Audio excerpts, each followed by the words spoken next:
What's up, everybody? Gaming Metro here, and we have a deck profile today. What is your name and what did you do? My name is Nathan Mills. I'm part of the Gaming Metro. I got first place at the Fayetteville Regional Sweatfest.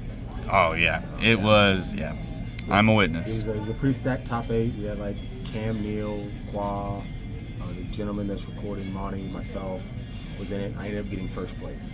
Awesome. So, any shout outs before we get into the video? Main ones, I'm going to thank the team, Gaming Metro. Please subscribe to the YouTube channel. We're starting to do like deck profiles, discussions. We're going to try and really grow that channel. And we have a whole bunch of ideas. Upcoming tournaments, and so a whole bunch of stuff. So look out for us. We're really going to try and ramp it up and try and get some more subscribers. Anyone else? Luke Sacco, like I said, he's one of the testing partners. Monty, Tao, Jason Stinson, the Croker Boys, always. Tanner, shout out to Tanner. I won't tell him that he's right to his face, but I'll tell him on camera that he was right. Dracotail is a great deck. And that's what you played today? That's what I played today, yeah. And shout out to his brother Dalton. He's my #1 op. So, yeah. But for the deck profile, so I'll start off with the non-engine. I played 3 Fua, 2 Perulia. So I kind of had the same approach that Logan Johnson, he's another team member, has. I really wasn't impressed with Perulia today, but I still wanted to play it because Vanquish Canine is my worst matchup. So I wanted something to either mitigate them, put them on a half board, or if they want to go full board, I punish them. The more cards I have in my hand, the more opportunity I can either do a 5-mana play, do a window play, turn 0, shocker, I played Shadoll cards, or just have a whole bunch of either hand traps or try and nib them or try and put them on like a half board. Because if I put them on a half board, then I can pretty much kill them. I main decked the 3 Ash Blossoms. It was okay. It's just when you go first, the Ash Blossom can help with how you set up the board. So you have like your Horn, which is a bounce and a draw, your Flame, which is a negate and a draw, 5 mana back in your hand, which you can pop cards and add resources back to your hand depending on how you organize it. Gulamel, once it finally resolves, you can pop a card, and the Ash Blossoms kind of just helps put like the nail in the coffin. So 3 Nib is actually crazy in this deck. There's so many different things you can bait Nib with. You can bait a Ripper, and after the negate with the Nib, then you can actually chain 5 mana. You can use that very same Nib and something else to go into Arthalion, rip the board to shreds. Or also it's great against Yummy if they go into Obedience School, so you know they're not going to be able to go put on a Herald. So while they play, you play. Once they set their surprise that they add in the combo, you can nib them, and that's actually how I won the last round. Obedience School, he comboed, he set 2, I set in the main, activate nib, and it kind of just went downhill for them. I played double Ogre. Ogre was actually insane. Ogre actually helps make the Yummy matchup a lot better. It also makes the Canine Vanquish matchup a lot better. So you can actually hit the Vanquish start. You can hit the Yummy Mignon. You can hit the Link 1 when they try to synchro.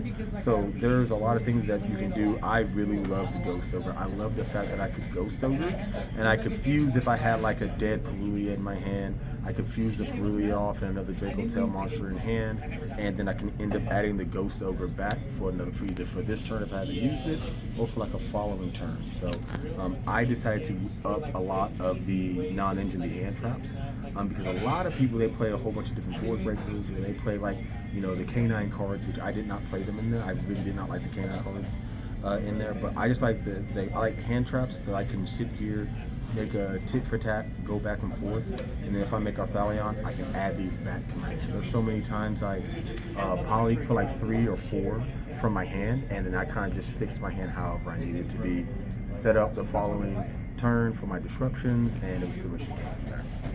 Lots of hand traps.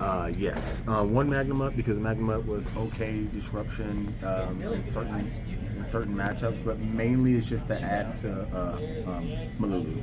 So that's you can search that. I played the King of the Swamp package and the one poly. This actually was great. I got to turbo Dragoons a lot. I also played the Blue Eyes Tyrant Dragon, but I never went into that. I always thought the Dragoon, I was always put in a position where the negate was actually more important. So I kind of took that as the number one. Then here is the main deck. So I played 3 5-mana, 3 Lucaeus, 3 Malulu, 1 Pan, and 1 Urgula. So this is your spell and trap negate. This is your monster pop on res. The Malulu is like your Cartesia, and that also is a monster negate on resolution.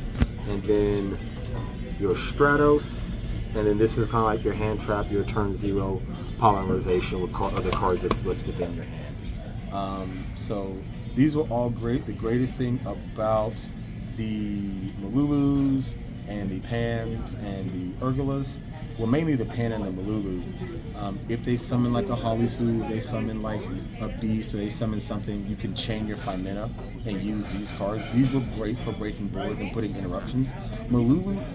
All of these, they do something extra on resolution. So it doesn't target for like a spell and trap pop, it doesn't target for a monster pop, and it does not target for a monster negate. So if they want to Holy Sue, they want to change, show a light and dark, and summon a raisin, I can either summon, I can either use the Pan to set to pop the raisin, or the Malulu to negate the raisin, so they do not get the advantage there. And so, and it's also for the Malulu, it's also a permanent negate. So once you negate it, it's no longer going to be viable. I also played a Shadoll package. So I played 1 Hedgehog, 1 Squamata, 2 Beast. The cool thing is, like, I probably summoned Winda maybe 4 or 5 times today. I did a turn 0 Winda maybe once. But the coolest thing about this is it continually kept resources in my hand. This deck lives and dies by the monsters and the resources that you keep in your hand. And the cool thing about this, the Beast allows me to draw cards. The Squamata allows me to dump whatever I need. If I need to add a monster, if I have enough monsters, I can dump a Beast to draw a card. This kept me, also, you could also finagle your way with the Hedgehog and the Squamata to work your way into making a Winda by sending a Dracotail, and then later on making an Arthalion, adding about the 2 Shadoll monsters, and then fusing on a different turn, making a Winda, and then you getting additional effects of drawing a card and adding a card, and put you a step ahead. And with like your Horn and your Flame, your Winda's pretty well isolated.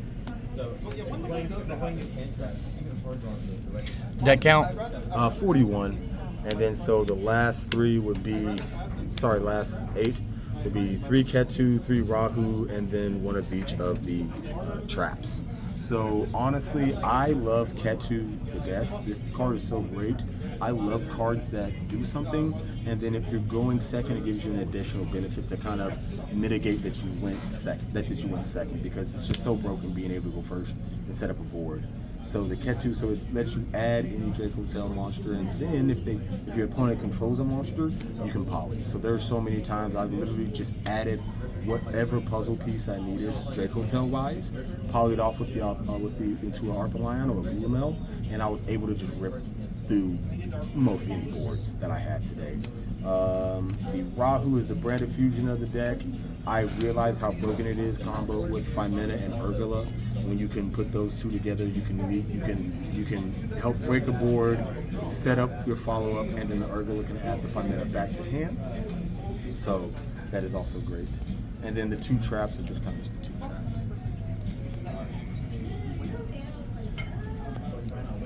And then extra deck was I played 1 Spirit with Eyes of Blue and 1 Heroic Seal. So if you have a way to Lucaeus, you can make the Lucaeus add whatever you need.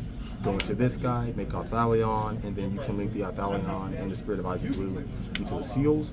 It makes your board a lot more sticky. So things like Yummy and things like other builds like that, it was actually pretty great. Cross sheet, SP Little Knight, my 2 King of the Swamp targets, Winda, because I do run the Shadolls, Mysterion and Secretarion. These two are great additions. It depends on when you see how they're activating either like a obedience school or not obedience school. Sorry, either like one of the Yummy Synchro effects or like Holly Sue. You can chain it, go into Mysterion, the Dragon Crown, and depending on what you're using, it can banish either like the Beast if they summon them off like a Synchro effect, or like Holly Sue since you're summoning off of her effect, or one of the other like Borger or Sheet of Valus, and it helps just great disruption. I actually never went into this today, but it's great. Since I ran the Poly and the King of the Swamp, you gotta run Guardian Chimera. I made this like 2 or 3 times. It was great at board breaking. 1 Gulamel, 3 Dracotail, Arthur Lions. Don't pay attention to this one. Then 1 Typhon. Typhon was actually great in this. If you're not fusion locked, which a lot of times you can get to a point where you can activate like the Ketu or like Lucaeus and try and go or use Femina, and if that doesn't work, you can try at least like a Typhon and lose that one of the hand traps. And once you Malulu or once you Rahu, you are locked in fusion zone. This card is dead, and actually all the other links over too. So that was the extra.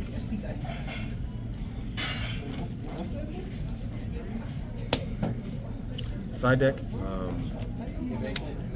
Played 3 Phantasme. I like Phantasme just because it helps me dig through my deck, fix my hands. It also has a great protection from targeting. It's a dragon, so I can help make it with Dragoons, and it was an all-around great card to play. 3 Droll because I was scared of like Canine Vanquisher. It's not the best against them, but it can, again, if I can put them on like a half board, then I have a better chance of beating that deck. And also Mitsurugi Raizo, which I never had a chance. I never played one today. 3 Fenrir because this card is absolutely insane. It helps make your board a lot more sticky and great disruption, and as well it also helps put a marshal on board and put a marshal back in. Which like the name of the game for this deck is resource management. Only 2 Lancia because I wanted room for some other cards. I really wasn't scared of Malice, plus the deck I think has a decent effect with Malice because you can just wait for them to play a little Yu-Gi-Oh! And then Arthur Lion, bounce there, Link 2, and then they're kind of just like have to start over again. And that deck really can't do that. 2 Dark Ruler no more, Heartbeast Feather Duster, and then A there can be no more. Well, any changes you'd make to the deck going forward into the rest of the format? Honestly, it ran pretty well today. Maybe the hand trap lineup, like once we get a little bit more solidified format, we get a ban list and stuff like that, we actually probably can take a deeper dive and see the non-engine, what we can change. If Cerulean needs to come out, if Ghost Over needs to come out, if we need to play like Valors, because Valor's also good because it's a spellcaster, it's not once per turn. You can use the Valor, and if you have enough resources in your hand, you can add the Valor back to still put them on a half board, even better. The main thing is the side deck. Yeah, that's always going to change. The side deck is always going to change, but I really, I just kind of threw this together last minute. But I think there's probably ways to optimize the side deck so you can be better prepared for the meta. But we kind of just need a ban list to find out. Yep. So, but yeah, again, shout out to Gaming Metro, guys. Subscribe to Gaming Metro. Shout out to Johnny for doing all that he does. I love that guy. So. All right. Well, that was the deck, the first place deck profile of the Fayetteville Regional, brought to you by Nathan Mills. Until next time, Gaming Metro out.